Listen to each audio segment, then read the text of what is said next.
የኢትዮጵያ አይነ ስውራን ብሔራዊ ማህበርና እንዲሁም በጎ ፈቃደኛ ኮሚቴዎች በትብብር የሚያዘጋጁት 22ኛው የፈለገ ኪን መድረክ ነው።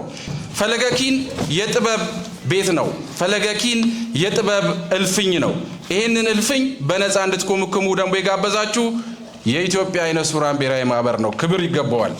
ገስት ተጫኔ እና ስራዎቹ አንደኛ የናፈቀው ደብዳቤ በ1973 ሁለተኛው እናት ሀገር በ1979 እንዲሁም የፍቅር ቃንዛ በ1992 በአራተኛ ደረጃ ነበር ዘነበ ፈለቀ በሚል ስም በ1996 ነበር ክፍል 2 በ2001 የማክዳኑ ዘት እንዲሁም በ2001 የረገፉ ቅጠሎች በ2003 የማዋየንባ በ2005 የቀድሞ ጦር በ2006 የበቀል ጥላ በ2010 ዶክተር ስሜ ደበላ ታላቁ የግብርና ምርምር ስርዓት መሪ በ2015 ጀግናው የ18ኛ ክፍለ ጦር የጦር ሜዳ ውሎ ታሪክ በ2016 እባካችሁ ለደራሲ ገስት ተጫኔ።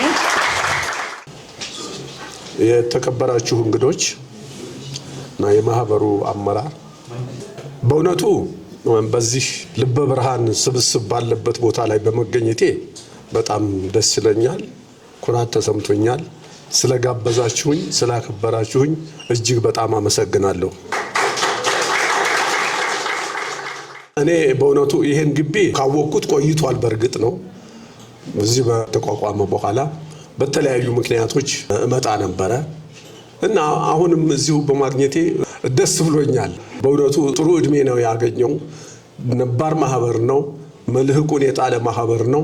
አሁንም ይሄንኑ ይዞ እንዲቀጥል እለምናለሁኝ፣ ግፉበት እላለሁኝ። ወደ ተጠራንበት ወይንም ደግሞ ወደ ታደምንበት ሁኔታ ስመለስ እዚህ የጋበዘን ፈለገ ኪን ቡድን ማለትም በስነ ጽሁፍና በመሳሰሉት በኪነ ጥበባት ላይ ውይይት የሚያደርግ ይህን የመሳሰሉ ነገሮችን የሚያቀርብ በመሆኑ የተነሳ ወደዛ ልመለስና ዛሬ የሚዘከረው ጳውሎስ ኞኞ ነው።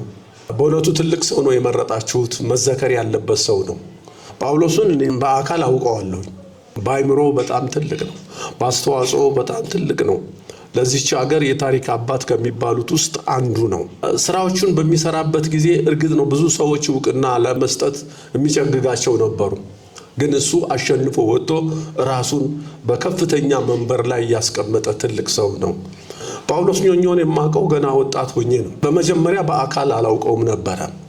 ወታደር በነበርኩ ጊዜ ነው ያወቅኩት። እኔ በደብረ ዘይት ነው አየር ወለድ ውስጥ ነበርኩኝ እና በ56 ዓመተ ምህረት ሶማሌና ኢትዮጵያ በሚዋጉበት ጊዜ የጦር ሜዳ ጋዜጠኛ ነበር። ወታደር ከሆንኩ በኋላ ይሄን ታሪኩን አወቅኩኝ። እሱም ራሱ በጻፋቸው ጽሁፎች ላይ በኦጋዴን ጦርነት ላይ በመሳተፌ የክብር የ10 አለቃ ተሾሜ ነበረ ብሎ ጽሁፍ አስነበበ። እንዴ እሱ ደግሞ እንደዚህ ካደረገ እኔ ማዕረጉን ለምን አልክለትም ብዬ በፖስታ የ10 አለቃ ማዕረግ ላኩለት። እሱም ራሱ በጣም ደስ በሚል መልኩ ነው የገለጠው። ከዛ በኋላ ከጳውሎስ ጋር የተዋወቅ ነው። የኢትዮጵያ አብዮት ከመጣ በኋላ እኔ ወደ ደርጉ ማስታወቂያ ኮሚቴ ስገባ በዛን አማካይነት ነው ጳውሎስን በገጽ ያየሁት እና በጣም የማደንቀው ሰው ስለነበረ በገጽ ሳየው በጣም ነው ደስ ያለኝ። እንደ አንድ ትልቅ ነገር በስሬ በፊቴ የተከሰተ አይነት ነገር ነበር የመሰለኝ እና አድናቆቴን ገለጥኩለት። በጣም ድንቅ ጋዜጠኛ ነህ፣ አደንቀሃለሁ አልኩት። በዚህ ተዋወቅን። በጳውሎስ ስራዎች ያልተማረ የለም፣ ዕውቀትን ያልገበየ የለም እና ጳውሎስን ዛሬ በመዘከራችሁ በጣም ደስ ይብሎኛል። የሚገባው ነው።